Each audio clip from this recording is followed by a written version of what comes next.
সবই দমনের সংস্কৃতি। কেননা আমরা তো আসলে গান বাজনা করে আমরা তো নিরস্ত্র মানুষ, আমরা এখানে মানুষের শক্তি নিয়ে এসেছি। তো গান বাজনার ভেতর দিয়ে যে প্রতিবাদটা হচ্ছে বা যে দাবিগুলো আমরা প্রকাশ করছি সেগুলো শুনতে চাওয়া উচিত, যে কোনো দায়িত্ববান রাষ্ট্রের শুনতে চাওয়া উচিত এবং নাগরিকের সঙ্গে তার এই সম্পর্কটা থাকা উচিত। সেই জায়গাটা থেকে অবশ্যই আমরা যেখানে আছি আমরা সেখানে থাকবো। আমরা এই উপস্থিতির মধ্যে দিয়ে আমাদের চলমান যে দাবিগুলো সেগুলোর কথা আমরা বলতে থাকি। বিশেষ করে যখন এতগুলো প্রাণ চলে গেছে আমাদের বাংলাদেশের ছেলেরা, বাচ্চা বাচ্চা ছেলেরা যারা মানে একদম কচি কচি বাচ্চা, তাদের পরিবার সব জায়গায় থাকতে পারছে না, তারা এখন আহত। তাদের পক্ষ থেকে বাংলাদেশের মানুষকে বিভিন্ন জায়গায় দাঁড়াতে হবে। এবং আরেকটা কথা বলবো যে আমরা অল্প কয়েকটা নাম জানি, আমরা বেশি নাম জানি না। মুগ্ধর কথা জানি, ফাইয়াজের কথা, ফারহানের কথা জানি, আমরা সাইদের কথা জানি, আমরা অল্প কিছু নাম জানি, কিন্তু আসলে অনেকগুলো মানুষ, অনেকগুলো প্রাণ ঝরে গেছে। তাদের এই যে হত্যাকাণ্ড বা এই যে এত বড় একটা ক্ষতি, এটার পর যে বাংলাদেশের মানুষ জেগেছে এটা স্বাভাবিক। এই জায়গাটাকে বুঝতে হবে এবং এই জায়গাটাকে বোঝার মানসিকতা না থাকলে তখন আসলে সেটা বাংলাদেশের মানুষের দুর্ভাগ্য যে আমরা আমাদের রাষ্ট্রের দায়িত্বে যারা আছে তারা এরকম অমানবিক এবং এরকম শুনতে না চাওয়া মানুষ, এটা খুবই অন্যায়। এই জায়গাটাতে আসতেই হবে। বাংলাদেশের মানুষ এখন কথা বলছে, তো এই ভয় দেখে যে কথাগুলো থামিয়ে দেওয়া হতো সেগুলো ভেঙে কিন্তু মানুষ এখন কথা বলছে।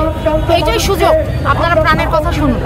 আপনি একজন নাগরিক হিসেবে করছেন এবং এই দেশে মানুষ কতটুকু নিরাপদ, সেটা তো একদমই একদম বোকার মতো প্রশ্ন হলো। কেননা আমাদের অনেকগুলো প্রাণ চলে গেছে, নিশ্চয়ই আমরা নিরাপত্তাহীনতায় আছি, কিন্তু তার মধ্যে দিয়েই আমাদের সাহস করে বেরোতে হয়, তাই না?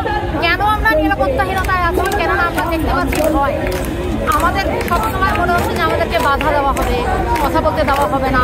কিছু বললাম, এই যে এখন কথা বলছি, আমার রাতের বেলা ভয় লাগবে যে এতগুলো কথা বললাম আমাকে কি তুলে নিয়ে যাবে, এই ভয়টা প্রত্যেকটা মানুষের আছে। আপনারা তো আমার চেহারা চেনেন, কিন্তু অনেক মানুষ আছে যারা হয়তো বা এতটুকু পরিচিতিও তাদের নাই, প্রত্যেকে কিন্তু ভয়ে ভয়ে আছে।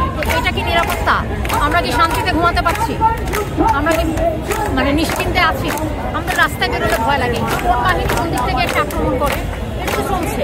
এটাকে নিরাপদ বলা যাবে না, নিরাপদ নয়। সেই নিরাপদ মাটিকে আমরা ফেরত আনতে চাই।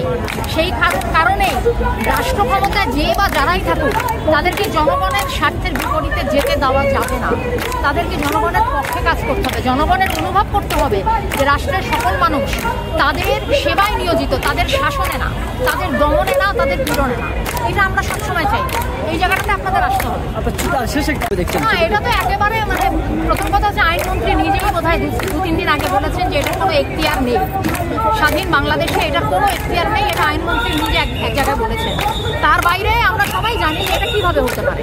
এটা আমার ব্যক্তিগত ফোন, এটা আপনি কেন চেক করবেন? কেন আপনি এটা একদমই অন্যায়। এটা আমাদের ব্যক্তিগত কিছু থাকে। ধন্যবাদ।